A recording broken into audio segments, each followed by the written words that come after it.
Assalamualaikum warahmatullahi wabarakatuh.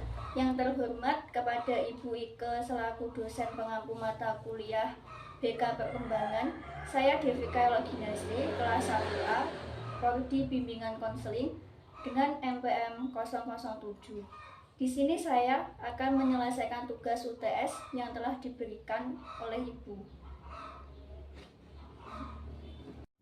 Oke, terima kasih dan langsung saja saya akan membacakan dan sekaligus menjawab.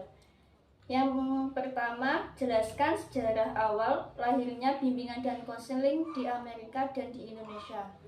Sebutkan apa perbedaan perkembangannya. Dan jawaban menurut saya, sejarah perkembangan bimbingan konseling di Amerika.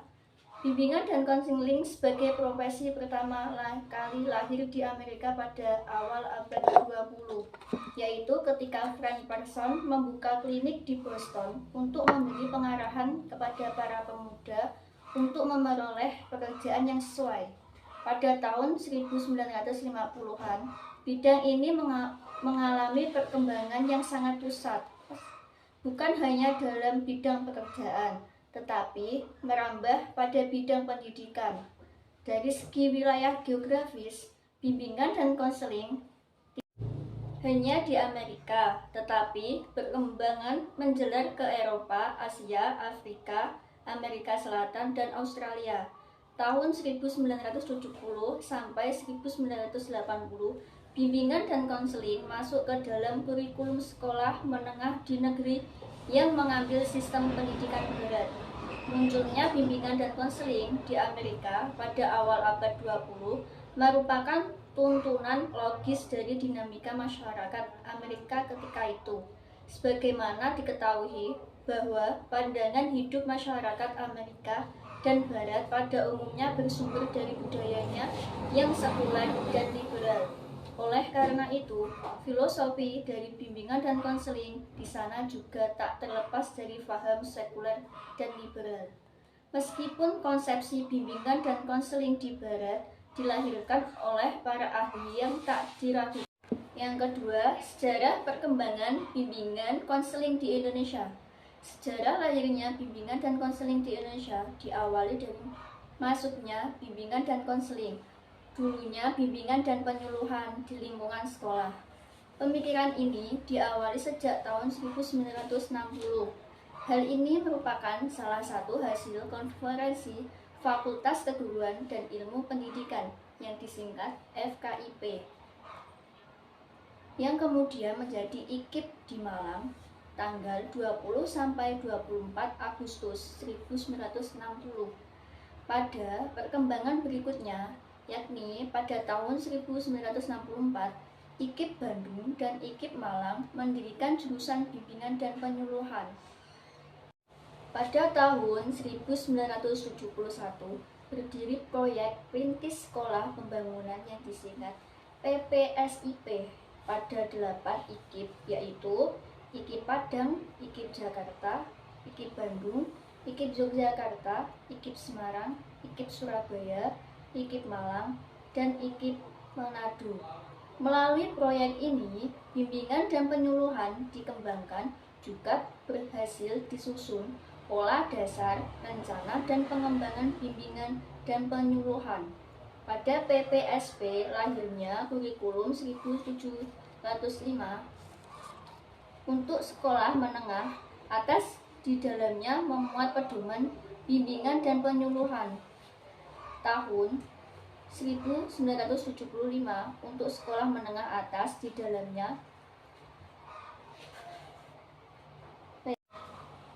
sampai tahun 1993, pelaksanaan bimbingan dan penyuluhan di sekolah tidak jelas. Parahnya lagi, pengguna terutama orang tua murid berpandangan kurang bersahabat dengan BP. Muncul anggapan bahwa anak yang ke BP dengan anak yang bermasalah.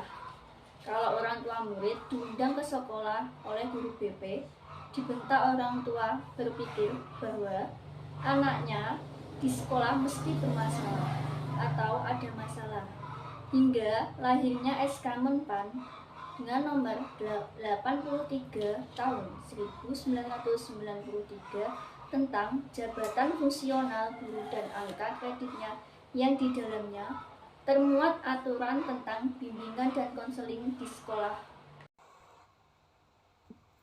Oke, baik. Itu mengenai struktur yang ada di nomor 2, dan saya akan menjawab sekaligus menjelaskan tentang ada gambar yang ada di situ. Baik. Yang pertama, ada Depdiknas adalah personil yang bertugas melakukan pengawasan dan pembinaan terhadap penyelenggaraan pelayanan bimbingan dan konseling di sekolah. Dalam hal ini adalah pengawas bagaimana dimaksudkan dalam petunjuk pelaksanaan bimbingan dan konseling di sekolah. Yang kedua, kepala sekolah. Kepala sekolah bersama wakil kepala sekolah adalah penanggung jawab pendidikan pada satuan pendidikan SMP, SMA, SMK secara keseluruhan, termasuk penanggung jawab dalam membuat kebijakan pelaksanaan pelayanan bimbingan dan konseling. Yang ketiga, koordinator bimbingan dan konseling bersama guru, pembimbing atau konselor sekolah adalah pelaksana utama pelayanan bimbingan dan konseling. Yang keempat, guru mata pelajaran atau praktik adalah pendidik yang menyelenggarakan proses pembelajaran melalui kegiatan pengajaran dalam bidang studi atau mata pelajaran tertentu pada satuan pendidikan tertentu. Yang kelima, wali kelas. Wali kelas adalah guru yang ditugasi secara khusus untuk mengurusi pembinaan dan administrasi seperti nilai rapot, kenaikan kelas, kehadiran siswa satu kelas tertentu.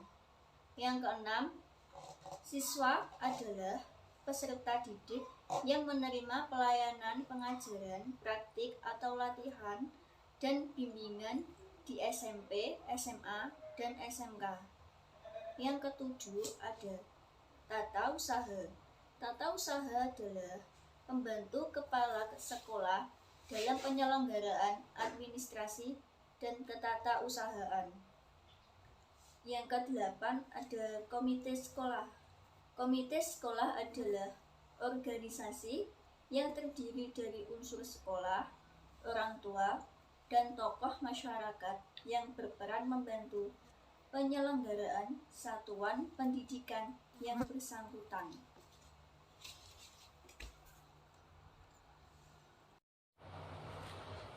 Oke, yang keempat, dengan soal jelaskan menurut Anda tentang guru BK sebagai suatu profesi.